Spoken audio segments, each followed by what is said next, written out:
delighted. My husband looks at her and he goes, you know how ridiculous that you look. She says, I don't care. I just came from the doctor and I had a mammogram. And he told me I had the breasts of an 18-year-old girl. He says, what did he say about that 55-year-old last year's? She goes, well, your name never came up. I grew up in Tennessee on the TVA. Got a big old river. Called it Pickwick. There was this little old gal. She was a sister of one of the girls I'd been with, and younger sister. And she always looked up to me and always giggled at everything that I had to say. And kind of flirtatious and everything. Anyway, got away from her sister. She got a little bit older. I was back home. I think I'd been in the service, got out. She must have been about 18 or 19 years old. And the only thing that was a hold-up, the problem was, is the girl had polio and had a wheelchair. And it was back in the day before they was motorized, so to speak, with all this battery packs and everything else. Anyway, she was hinting around, glad to see me and everything, and then basically bold up enough to ask me to go to a movie. And I said, okay, sure, we'll go to a movie. So we went to a movie. And during the movie, I'm trying to figure out, what do I do with her when we get done with the movie? You know, most guys go parking, at least back where I'm from, they did.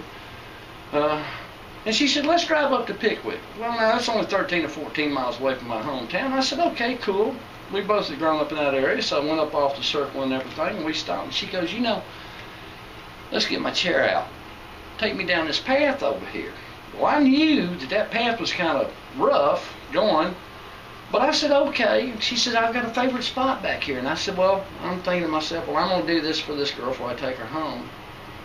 So I pushed her on back down this old rough-ass trail, get up back through there, and she says, push me right up underneath that branch. And I pushed her up underneath the branch right there, a nice thick branch coming across through there. She said, kind of boost me up a little bit. And I boosted her up, and she caught a hold of it. She said, pull the chair out of the way.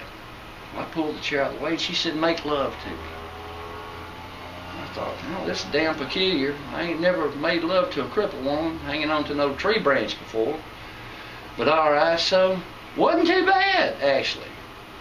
And I didn't feel bad about myself or anything else. Anyway, we got done with all that mess, and I wheeled the chair back up underneath there and put her in the chair, and I pushed her back off, and we just had small chit-chat on the way back. And I loaded her up in the car and took her home.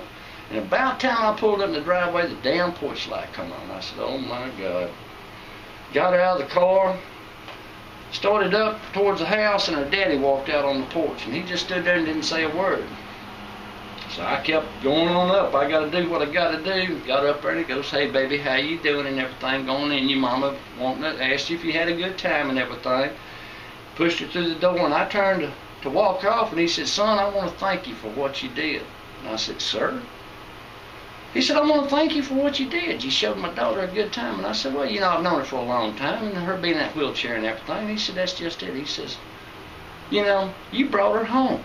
And I said, well, yes, sir, I brought her home. And he says, hell, I usually got to go back down there on that damn river. Most of the guys leave her hanging on that limb.